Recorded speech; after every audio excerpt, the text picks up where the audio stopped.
हम बात करेंगे भारत के उपराष्ट्रपति चुनाव की, जहां सियासत का रंग गहरा गया है और मुकाबला दक्षिण भारत के दो दिग्गजों के बीच हो चला है। एनडीए ने तमिलनाडु के मंझे हुए नेता और महाराष्ट्र के मौजूदा राज्यपाल सीपी राधाकृष्णन को मैदान में उतारा है, तो वहीं विपक्षी गठबंधन इंडिया गठबंधन ने तेलंगाना के सुप्रीम कोर्ट के पूर्व जज बी सुदर्शन रेड्डी पर अपना दांव लगाया है।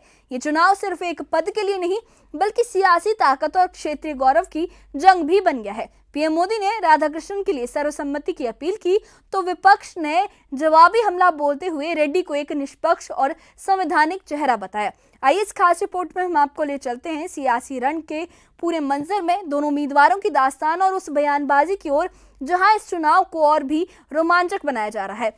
बने रहिए हमारे साथ, देखिए कि इस पूरे चुनाव के लिए किस तरीके के दांव खेल रहे हैं दोनों। देखिए ये खास रिपोर्ट।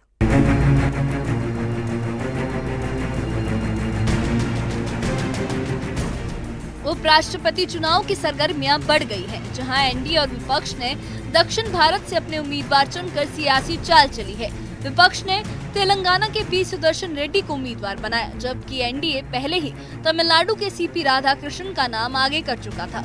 मल्लिकार्जुन खड़गे के आवास पर हुई विपक्ष की बैठक में खड़गे ने सुप्रीम कोर्ट के पूर्व जज और गोवा के लोकायुक्त रहे रेड्डी का नाम ऐलान किया। खड़गे ने कहा कि पूर्व एससी जस्टिस सुदर्शन रेड्डी विपक्ष के उपराष्ट्रपति पद के उम्मीदवार होंगे और ये विपक्ष का एकमत फैसला है। हम सभी पार्टी मिलके एक कॉमन कैंडिडेट को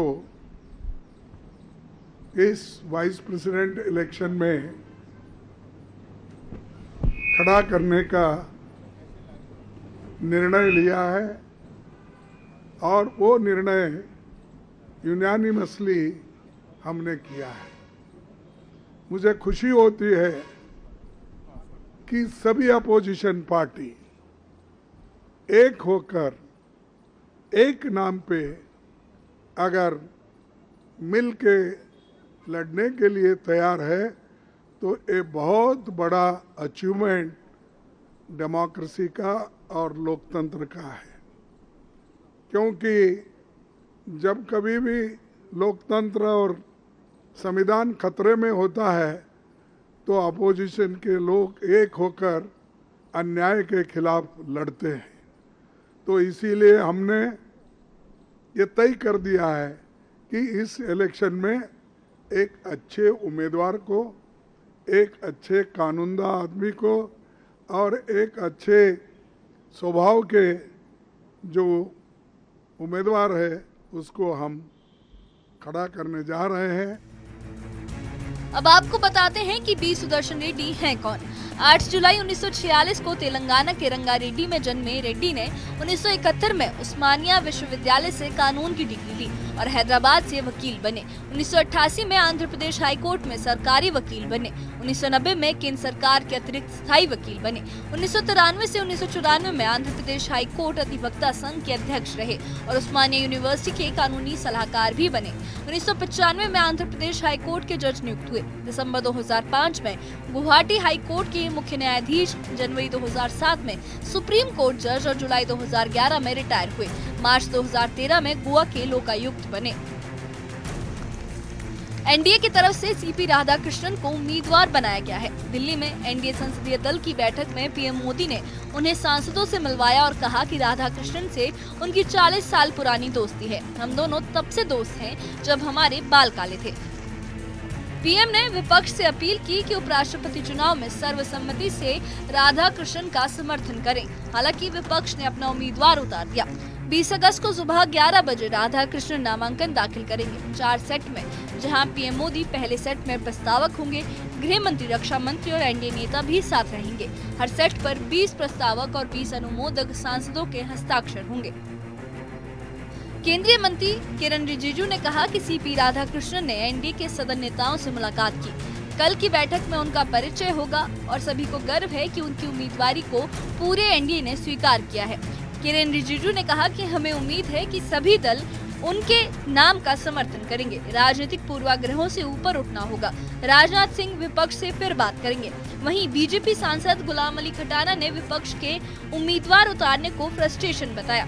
खटाना ने कहा कि राजनाथ सिंह ने एक राय बनाने की कोशिश की। विपक्ष को अधिकार है, लोकतंत्र अच्छे हाथों में है, कोई इमरजेंसी नहीं। जनता ने मन बना लिया है पीएम को वोट देना। नॉमिनेशन हम 20 तारीख 11 बजे करेंगे। नॉमिनेशन में सारे एनडीए के फ्लोर लीडर्स और एनडीए के मेंबर्स ऑफ पार्लियामेंट सबका हस्ताक्षर होगा। आप सब जानते हैं इसमें प्रोपोजर होते हैं और सेकेंडर होते हैं। प्रपोज करने के बाद उस प्रपोजल में सेकंड करते हैं। तो आदरणीय प्रधानमंत्री नरेंद्र मोदी जी के नेतृत्व में सारे एनडीए के लीडर्स और एनडीए के मेंबर्स ऑफ पार्लियामेंट सब इस नॉमिनेशन फाइलिंग के प्रोसेस में जुड़ेंगे।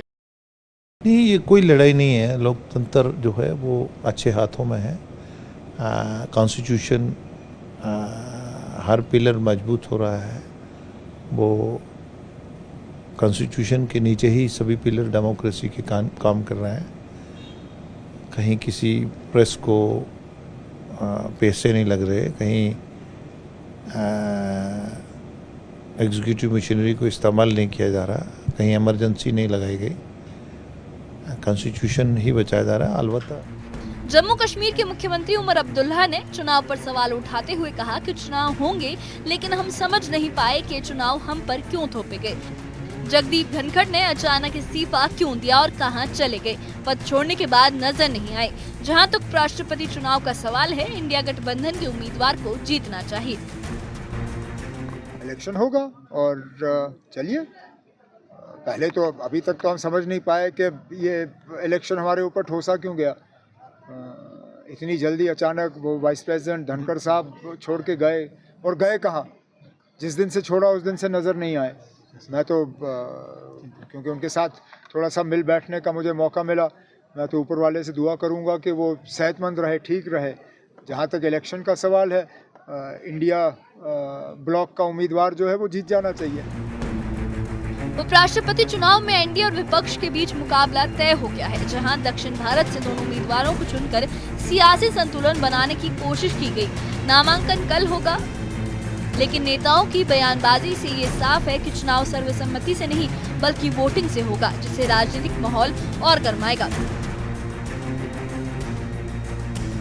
उपराष्ट्रपति चुनाव की ये सियासी बिसात भले ही दक्षिण भारत के दो मजबूत उम्मीदवारों सीपी राधाकृष्णन और बी सुदर्शन रेड्डी के बीच बिछी हुई हो, लेकिन ये इसका जो असर है वो पूरे मुल्क की सियासत पर पड़ने वाला है। एनडीए की ताकत और विपक्ष की एकजुटता इस मुकाबले को एक दिलचस्प मोड़ दे रही है। पीएम मोदी और राजनाथ सिंह की सर्वसम्मति की कोशिशों के बावजूद विपक्ष ने ये साफ कर दिया है कि ये जंग वोटों से लड़ी जाएगी। बी सुदर्शन रेड्डी की निष्पक्ष छवि और संवैधानिक समझ को विपक्ष अपना हथियार बता रहा है, तो एनडीए राधाकृष्णन के अनुभव और ओबीसी किसान पृष्ठभूमि को भुनाने में जुटा है। ये चुनाव न सिर्फ एक पद का बल्कि विचारधारा, क्षेत्रीय गौरव और सियासी रणनीति का इम्तिहान बन गया है। इस बारे में आपकी क्या राय है? हमें कमेंट बॉक्स में अपनी राय जरूर बताइए, और इससे जुड़े अपडेट्स के लिए और ऐसी ही खबरों के लिए हमारे चैनल के साथ बने रहिए। हमारे चैनल को सब्सक्राइब करिए। शुक्रिया।